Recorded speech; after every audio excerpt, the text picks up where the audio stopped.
Hello and welcome back to JLXP, a mid-week episode finally. And also an announcement, which is that I will be writing 10 Thoughts.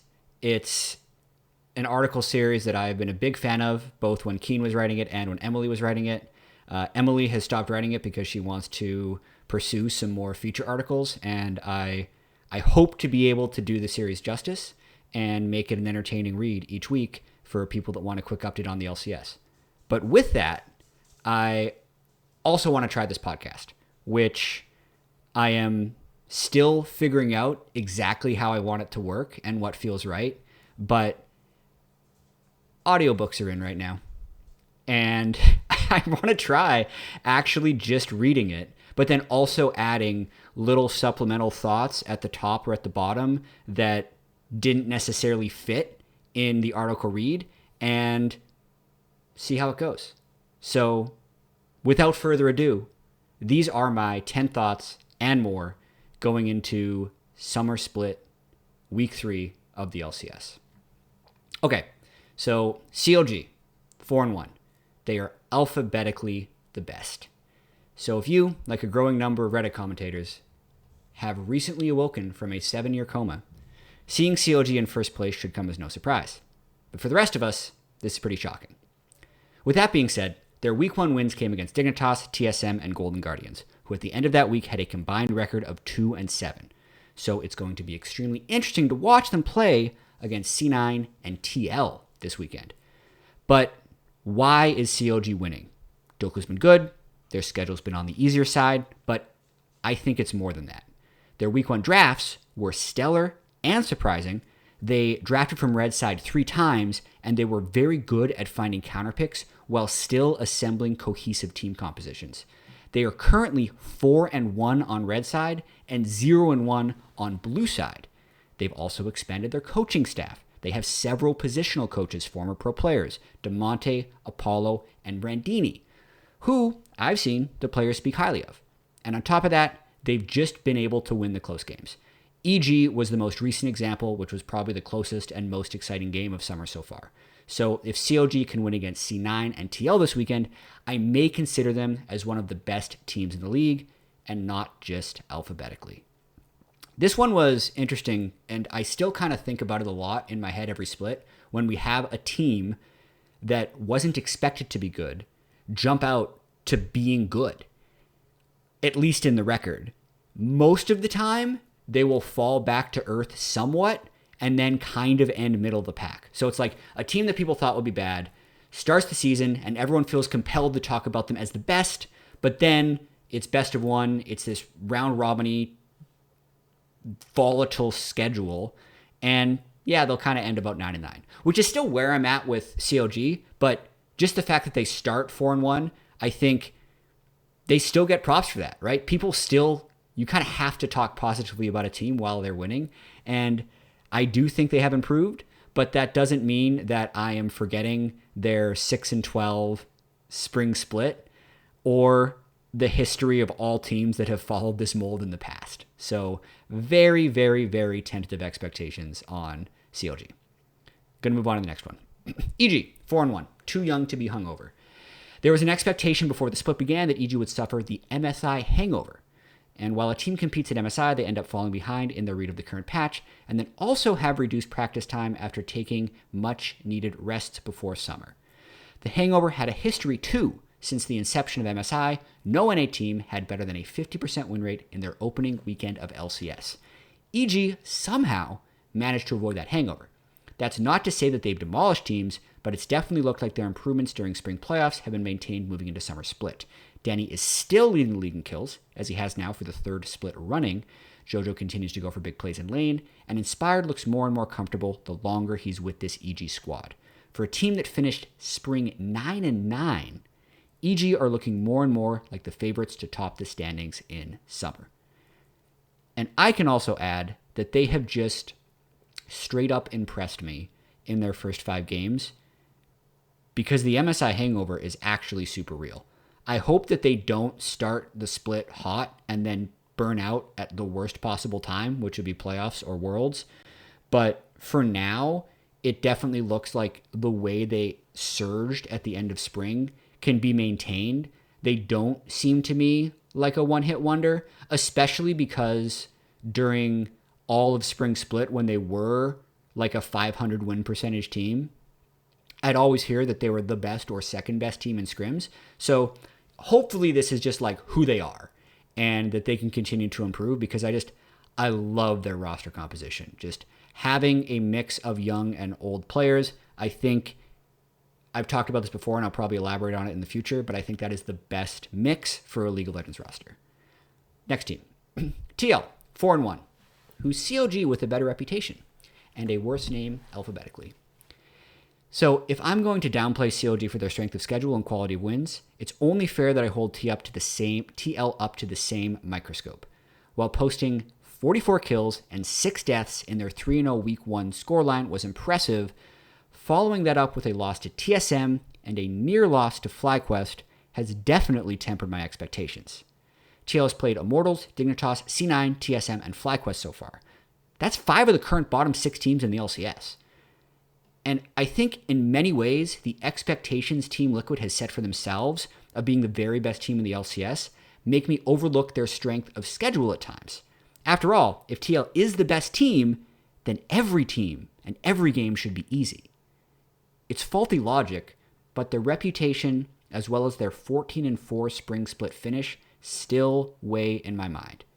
With that being said, TL must reassert themselves as a top team after Week 2. Games versus 100 Thieves and CLG will be good indicators of their strength. And this is one where actually reading like random Reddit or Twitter comments from salty fans made me reevaluate my stance on TL, because I'm usually just kind of overwhelmingly positive in their outlook, where I look at their roster and I look at the way they win games when they look good, and it almost feels like they'll be unbeatable. Partially because their brand name is so high, and possibly because they actually just win a higher percentage of their games than any other team. But the other lens of that is if you actually just isolate into the 5 most recent games we've seen on stage, they are super similar to CLG. They too won the close game, which was against FlyQuest, and they too have had a very easy strength of schedule.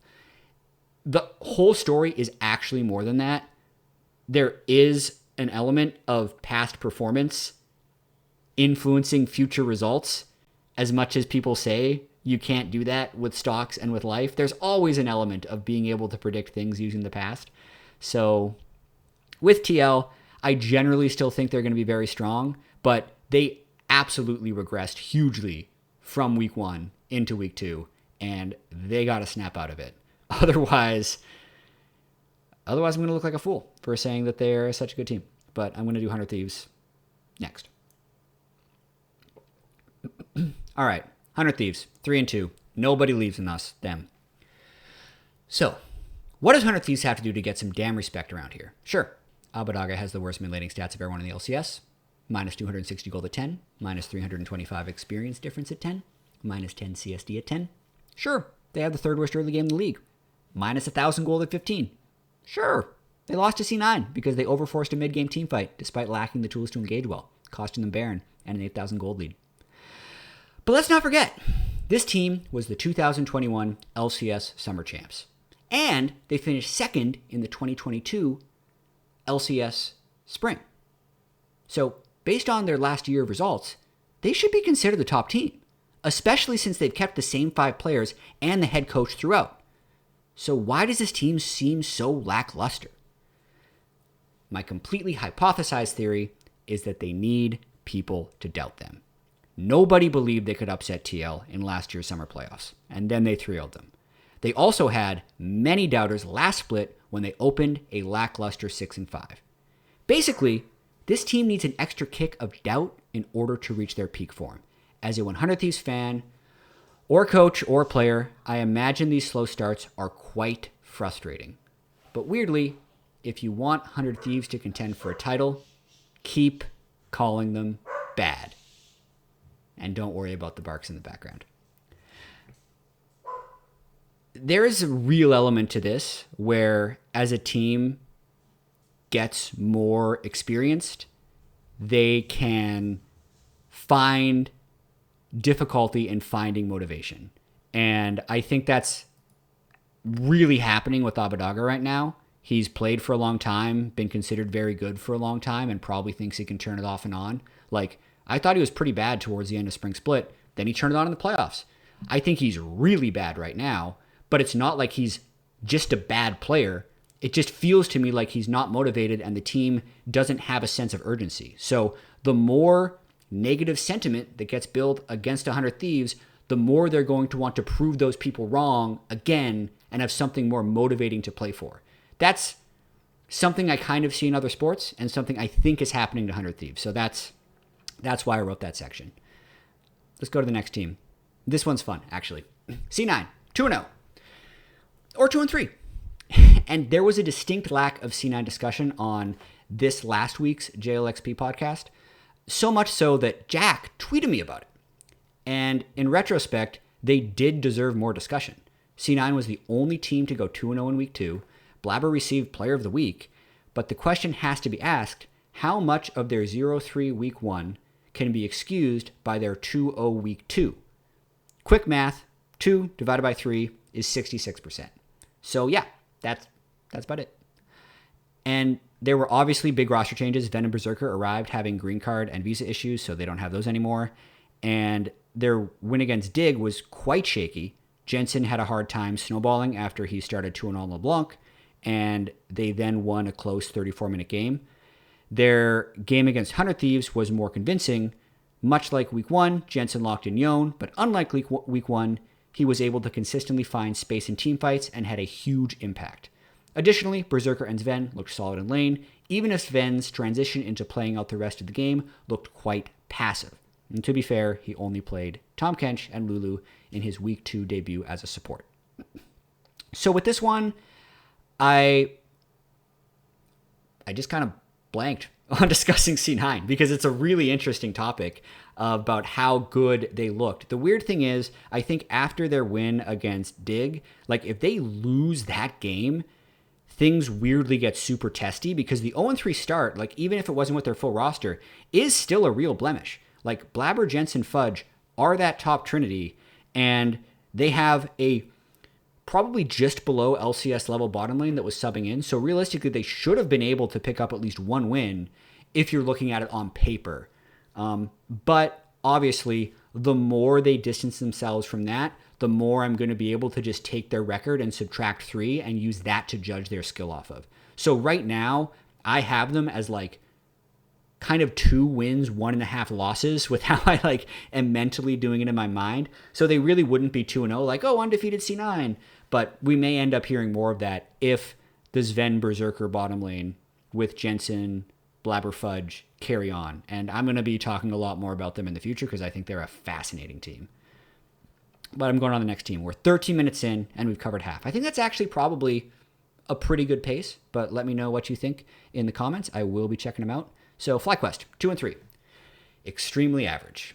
If a team was statistically allowed to have 2.5 wins and 2.5 losses, I would vote to change that to FlyQuest record. They were 9-9 in spring. They made a roster change for summer. Philip came in, Kumo went out, and they have looked remarkably like the same team. They've played some hard teams, COG, EG, and TL, 3 teams that are tied for first. But with that being said, they also handed the Mortals their only win of the split. So it's hard to be excited or disappointed in FlyQuest. The 2 high points have to be Johnson's impressive performance on Twitch. Why is he the only one that is playing it? And Takui's impressive 7.8 KDA. The low point has to be their inability to close out a victory in their game versus Team Liquid, where they held the advantage for the majority of the game before forcing a Baron and handing over the lead and the game. Or, losing to Immortals.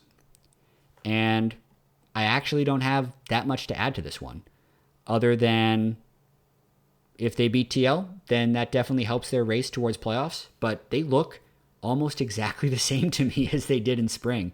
They have some champions that they're ahead of the meta on, like Twitch, and they still are not super clean. Like, I'm really currently holding that loss to TL against them, which is weird because TL in my head is like such a strong team, but just the game state at the time where TL's composition had actually no tools to come back in the game, and if FlyQuest just had the patience to get the soul before starting Baron, I think they win that game like 9.5 times out of 10. But they did the one thing that could lose them the game, which sucks when I think about it. But we're moving on. Golden Guardians, 2-3. Actually better than TSM because of the tiebreaker.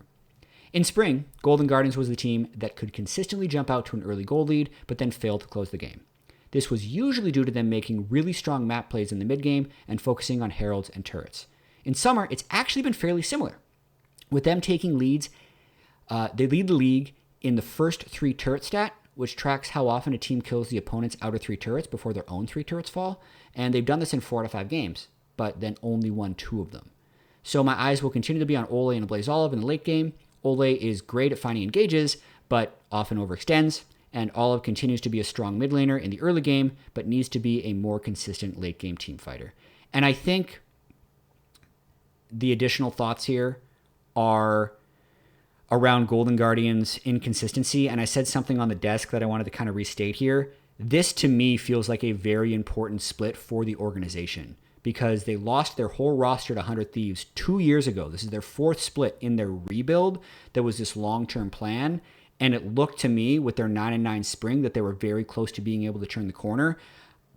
So if they do not turn the corner here, I think that will be looked at as a disappointment because they've kept an arrow, they've kept the GM for so much of this, and I want to see them build that towards a strong improvement. Like they were so close to becoming a contender back in 2020 with the FBI Huhi roster when they got reverse swept by TSM in the losers bracket. Like that's a point in history that if you went back and played again, we'd be in a very different place. So like that's what I want to see out of this team. I want to see them complete that growth path, and it hasn't actually looked good through 5 games. But there's still 13 more.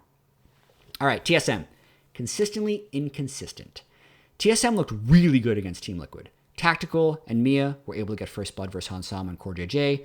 Maple was able to outrun Bjergsen. Spica had a powerful early game as usual, and Huni went deathless while split pushing with Gnar top.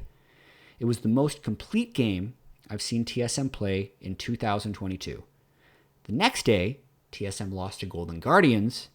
Draft definitely had a big part to do with it.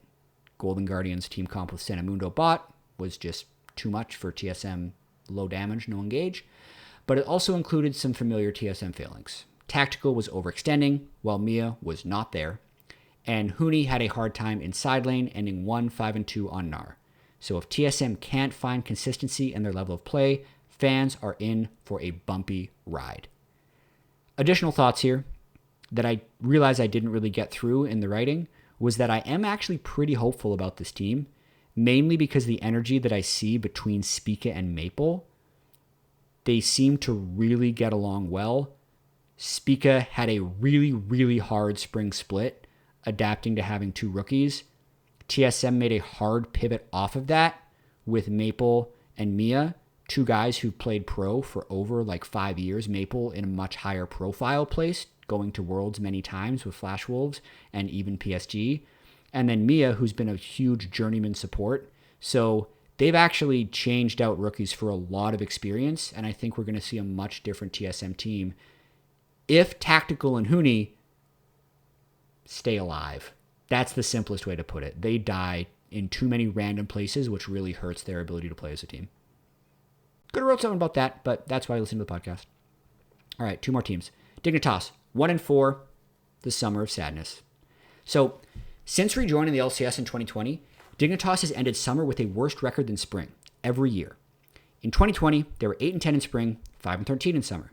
In 2021, they were a surprising 11-7 in spring, only to go 12-15 in summer. This year, they finished spring 8-10 and have opened summer 1-4. And it's hard to criticize Dignitas too much for trying to shake things up between splits. In each of the past 3 years, they have had roster changes between spring and summer, trying to get better.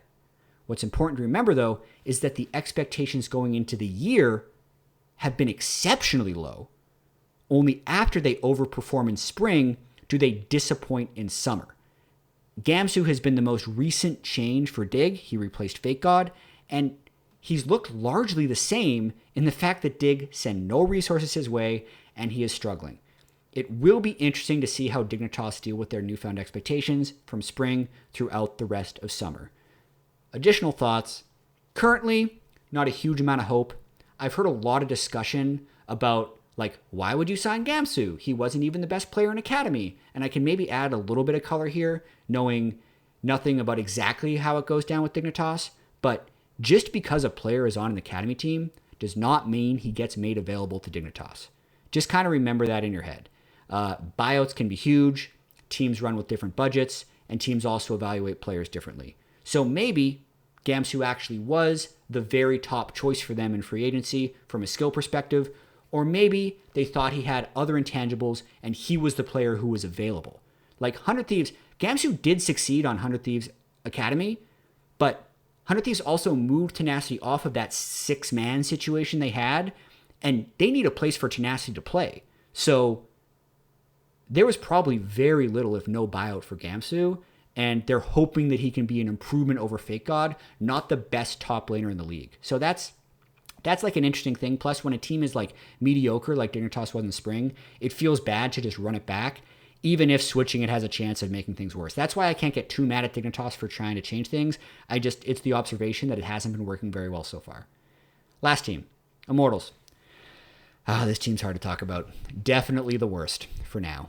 So I was a stark defender of Immortals throughout almost all of Spring Split. Definitely not the worst. I would shout that kind of as a meme at the analyst desk as we were watching games, because I really didn't think they were the worst, and people did. I felt like the team with Power of Evil and Xerxes just couldn't end the split with the worst record in the league. I'd seen Power of Evil carry team after team to middle or top of the pack finishes.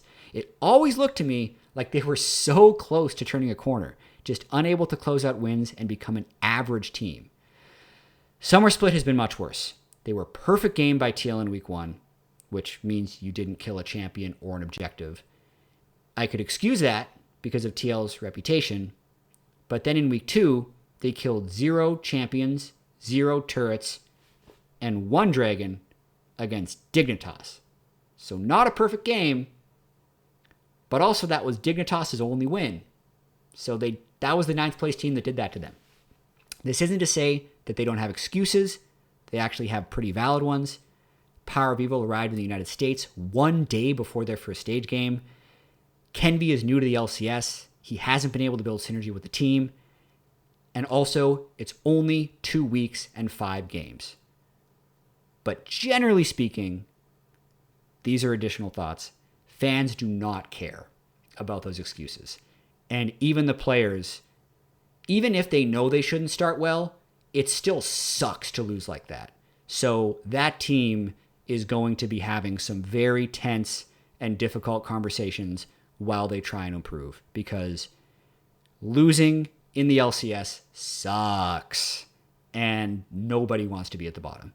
So Immortals, they're going to be putting a lot of work to try and get better. I hope they can do it, but based on what I've seen, they are definitely the worst. And yeah, that's going to do it. I'm going to link the 10 Thoughts article down bottom if you want to check it out, even though I did read the whole thing here. So I'm curious how the interplay is going to work. Let me know, please, in the comments if you enjoyed this format, if you would like me to just give additional thoughts and everyone feels fine reading it, or if you liked it. That would be cool too. So thank you for listening to this point, and I'll see you next time.